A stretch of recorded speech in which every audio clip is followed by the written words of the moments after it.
J'aurais voulu être un artiste pour pouvoir faire mon numéro. On regarde la finale de La France a un incroyable talent et on a encore des frissons. David Corriveau qui s'est démarqué cette saison et qu'on a la chance de recevoir en studio malgré le fait qu'il est revenu de Paris hier, encore sur le décalage horaire. Comment tu vas? Ça va super bien.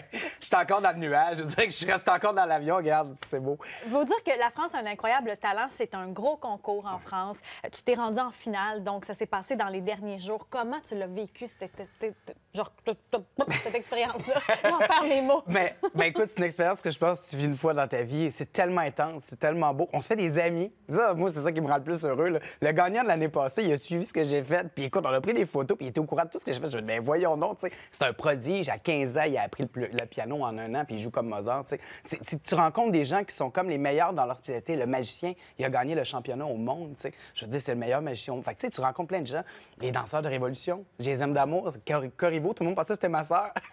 Fait que c'était le fun. On s'est fait des amis, puis c'est ça, je trouve, qui est le plus beau là-dedans. Parce que tu parles du duo de danseurs qui s'est rendu en finale aussi du Québec, qui Ben dansait oui.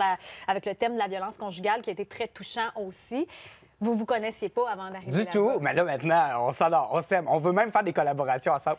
J'ai dit, je pourrais chanter une chanson pendant que vous dansez. Là. On a un petit projet là-dessus. Fait que, ouais, c'est le fun. Mais c'est intéressant parce que toi, tu as utilisé dans ces numéros-là, dans les différentes étapes, l'intelligence artificielle.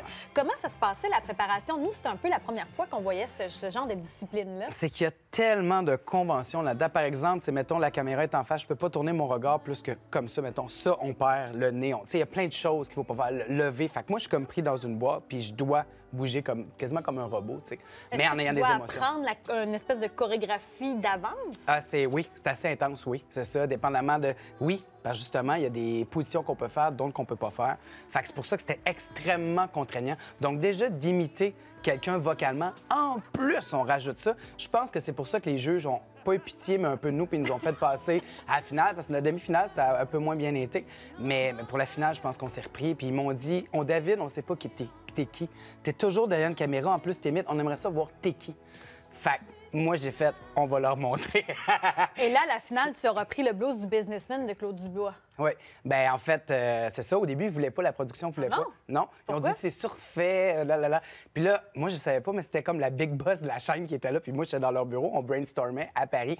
Puis j'ai dit, écoute, moi, ils veulent savoir je suis qui. Je travaille dans un restaurant depuis 20 ans. Mon rêve, c'est d'être à Place des Arts, de jouer dans un show, de faire mes performances. Puis ça dit, j'aurais voulu être un artiste. Puis quand j'ai dit, puis à la fin, je vais faire la note encore plus haut, puis je vais la tenir. Puis elle m'a regardé, elle a dit, c'est approuvé, c'est correct. Yes! Et on le sentait, l'émotion, quand tu l'as présenté. Il y a des extraits qui circulent sur le web. On sentait l'émotion, même quand toi-même, tu le livrais devant la caméra. Oui, parce qu'à ce moment-là, c'était comme je me lance dans le vide. Parce qu'avec l'intelligence, j'étais comme dans une chorégraphie, justement, puis on le fait, puis on y va. Parce que là, on arrêtait tout, en plein milieu. La musique arrêtait, il tassait la caméra, puis là, je parlais au public. Puis je prenais le temps, j'arrêtais, je prenais une pause. Puis je disais, je m'appelle David Corriveau, je suis serveur dans un restaurant depuis plein de 20 ans. Puis je prenais le temps, il me plaquait l'accord. J'aurais voulu être un... Puis là, ça part, bam, les éclairages, tout, tu sais. Puis à la fin, puis j'ai senti le public un peu plus froid à cause de la demi-finale, que ça avait été un peu moins bien, tu sais. Puis quand ça finit, les gens, j'ai comme retrouvé le golden buzzer. Le monde, ça criait. Les juges m'ont tellement dit des beaux commentaires. J'ai été extrêmement ému parce que j'étais vulnérable, justement, à ce moment-là. T'es fatigué, t'es jet lag, fait que t'es sensible. C'est des journées qui sont longues. Oui, fait que tout ça, c'est le côté émotion. Qu'à un moment donné, tu fais, faut que je garde le contrôle là-dessus, mais t'es vulnérable. Fait que ça m'a énormément touché, là. On a senti une belle relation avec Sugar Sammy. Pour ceux qui n'ont peut-être pas suivi la saga en Mauricie, il y a quelques années, Sugar Sammy avait fait une blague sur Shawinigan qui avait mal passé. Oui. Et il s'était excusé. Il avait même fait un spectacle à Shawinigan. Donc, tu as joué un peu là-dessus en imitant au tout début Sugar Sammy en disant que tu viens de Saint-Boniface et tu dis de Shawinigan. Ouais. J'ai l'impression qu'à partir de là, il y a une relation spéciale qui s'est créée avec Sugar Sammy. Oui, puis j'aurais jamais pensé, parce que c'est pas un gars que j'admirais pas en tout avec ce qu'il avait dit avec Shawinigan. Puis je l'ai l'ai dit dans des entrevues, je l'aimais pas, Sugar Sammy. Puis il me l'a dit, il dit, c'est vrai. Je dis, ouais, puis je l'assume, je le regarde dans les yeux. Mais je dis, à cette heure, après Golden Buzzer, mais je me suis rendu compte que c'est comme son trademark. On dit, c'est de la business, dans le sens que lui, il fait ça. Mais en dehors de la scène, je me suis rendu compte, en fait, que pour être autant sur la corde raide dans son humour, il faut que tu sois extrêmement sensible. Je me suis rendu compte que Sugar Sammy, c'est un gars extrêmement sensible. C'est pour ça, peut-être, qu'il est aussi bon pour aller sur le côté plus croquant des choses, je dirais. Parce qu'il faut que tu le sentes. Il faut que tu le sentes que c'est corrosif. Fait que puis il est vraiment sympathique pour vrai. Puis il est vraiment sympathique à ma cause. Il repose mes affaires. Il m'encourage. Il m'a dit, si tu veux des billets, tu me le diras. J'ai un canal direct avec lui.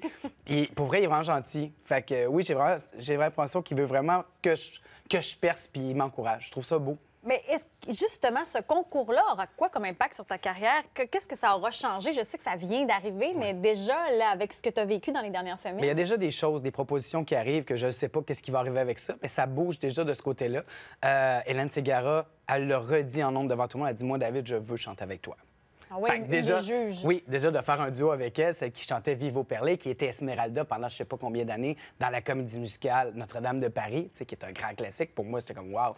Puis Éric-Antoine, qui est juge aussi, il m'a dit, David, je veux t'aider. Il a dit dans les commentaires, ça m'a touché, c'est là, je pense que ça... Il dit, je ne peux pas croire que tu gagnes pas ta vie avec un talent comme ça. Il dit, c'est vrai? Je dis, ben oui, je travaille au restaurant depuis 20 ans. Il dit, j'en viens pas. Il dit, il faut que ça change. Fait, ça m'a beaucoup touché. Il faut dire que cette année, ça a été une grosse année aussi parce qu'il y aura un premier one-man show en 2024. Il y a des dates qui ont été annoncées. J'en reviens pas. C'est ça, j'ai gagné, en fait.